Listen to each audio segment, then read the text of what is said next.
औरत का फैसला। नैतिक मूल्यों से ये कहानी भले ही आपको इंसाफ करती ना दिखे, लेकिन जिम्मेदारियों की नजर से देखेंगे तो शायद कुछ समझ में आए। ये क्या है बहू, सुबह से घर का काम करती रहती है, फिर ऑफिस जाती है और बच्चों में लगी रहती है। अरे ऑफिस क्यों नहीं छोड़ देती, या फिर घर के लिए कोई नौकरानी रख ले। कैसी बात कर रही है माँ, जानती तो है ना अभी इनके ऊपर कितना लोन है। थोड़ा ही सही मदद कर देती हूँ तो अच्छा लगता है, और अभी उनको मेरे पैसे की जरूरत भी तो है। सुधा चंदर को बचपन से प्यार करती थी। एक ही मोहल्ले में खेल कूद कर बड़े हुए दोनों। जहाँ सुधा संपन्न परिवार से थी तो वहीं चंदर का परिवार आर्थिक परेशानियों से जूझता ही रहा। लेकिन सुधा की जिद के आगे किसी की नहीं चली। सुधा, कल ऑफिस जल्दी जाना है और 2 दिन के लिए गुजरात ऑफिस के काम से भी जाना होगा। अरे कैसी बात कर रहा है बेटा, बहू को अगले महीने बच्चा होने वाला है, इस वक्त तो उसके साथ रहे। अरे कोई बात नहीं ना माँ, उनको जरूरी काम होगा, वरना मेरा चंदर ऐसे वक्त में मुझे छोड़कर कभी नहीं जाता। चंदर सुबह घर से निकलता तो आधी रात को घर में घुसता, वो भी शराब के नशे में। चंदर की माँ उसे खूब समझाती। अरे माँ, देख रही हो ना कितना कर्जा है सर पर, काम करना पड़ता है। दिन रात काम नहीं करूँगा तो घर कैसे चलेगा। अरे लेकिन बहू को भी तो देख लिया कर, इस हालत में भी घर का बाहर का सारा काम करती है। चंदर तो जैसे माँ की बात सुनकर भी अनसुना कर देता है। ऑफिस के बाद चंदर का फोन माँ के पास आता है। माँ, वो ऑफिस के काम से आज रात के लिए पास के शहर के ऑफिस जाना पड़ रहा है, कल सुबह आ जाऊंगा। सुधा रात को कमरे में सो रही होती है कि उसके पेट में दर्द होता है। सुधा चंदर को वीडियो कॉल करती है। इनको फोन कर लो, शायद कुछ आराम मिले। लेकिन 10 बार फोन करने पर भी वो सुधा का फोन नहीं उठाता। ऑफिस के काम से गए हैं, हो सकता है बिजी हो। कितनी मेहनत कर रहे हैं हम लोगों के लिए। सुधा सो तो जाती है, लेकिन अकेले उसे कमरे में डर लगता है। अगले रोज चंदर घर आता है, जहाँ सुधा ऑफिस जाने के लिए तैयार हो रही थी। तुम आज भी ऑफिस जाओगे? कल रात भर तो ड्यूटी की है, थक जाओगे, छुट्टी ले लो ना।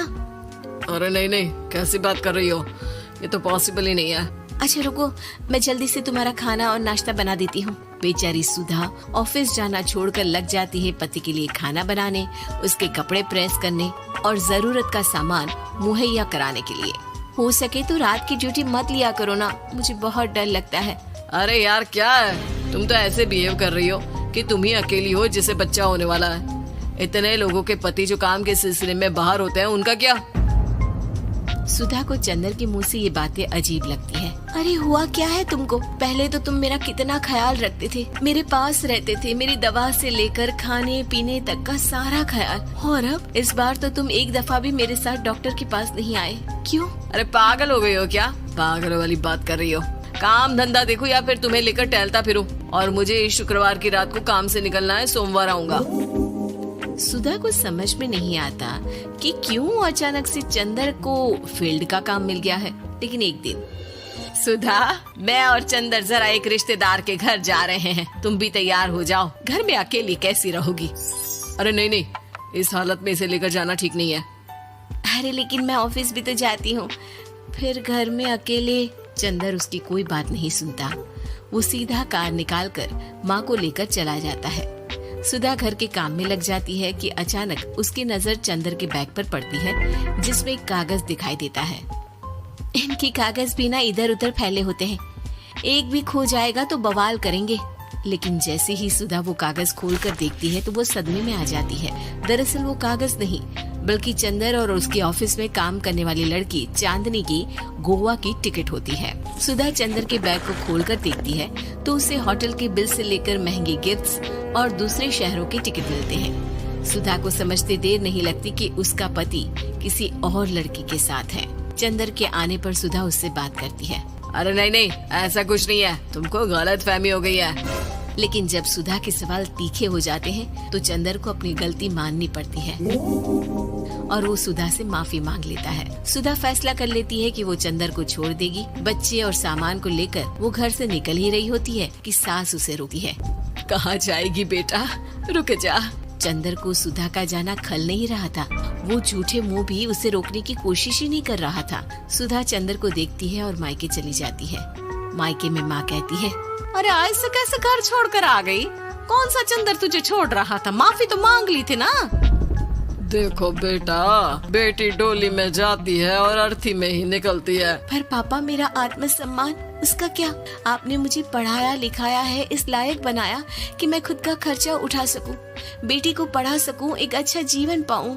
अरे लेकिन पति की जरूरत तो होती है ना सुधा दीदी, और अगर आपको नहीं है तो इस बच्ची का सोचो जो अपने पिता से इस कदर जुड़ी है। आने वाले बच्चे की सोचो जिसके आने से पहले ही आपने पिता का प्यार से दूर करने की सोच ली। सुधा फोन देखती है लेकिन चंदर का कोई कॉल नहीं होता।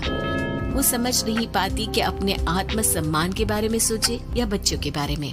मम्मी, हम नाना नानी के घर से दादी और पापा के पास कब जाएंगे? नहीं जाएंगे बेटा, अब यहीं रहेंगे। नहीं मम्मी, मैं पापा के पास जाऊंगी, मुझे दादी के साथ रहना है। और मेरे साथ? हाँ, आपके साथ भी तो, सबके साथ माँ।